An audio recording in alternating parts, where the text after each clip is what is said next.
અરવલ્લી જિલ્લાના મેઘરજ તાલુકાના છેવાડાનું ઉકરડી ગામ રોડ અને ગટરોથી પ્રજા હેરાન પરેશાન છે। મેઘરજના છેવાડાના ઉકરડી ગામમાં છેલ્લા 15 વર્ષથી રોડ, પાણી, ગંદકીથી લોકો પરેશાન છે। ગ્રામજનોના જણાવ્યા પ્રમાણે આ ગામ આદર્શ ગામમાં લીધેલ હોય છતાં પણ વિકાસના નામે મીંડું જોવા મળે છે। આવનાર સમયમાં ચૂંટણીનો બહિષ્કાર કરીશું તેવી ચીમકી પણ ઉચ્ચારવામાં આવી છે।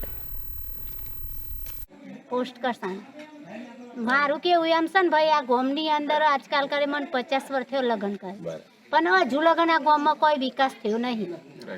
આ ગામનો વિકાસ ક્યારે થશે એ જ કેવું છે। અને સરપંચ આવે ટોલાટી આવે મને વોટ આપી દો, વોટ આપી દો, વોટ આપવાનો કોઈ મતલબ ખર?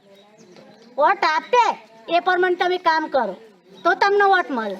તમે કામ ના કરો, તમારા ઘરનું સંભાળો તો પછી વોટ આપવાનો કોઈ જવાબદારી ખરી? બોલો।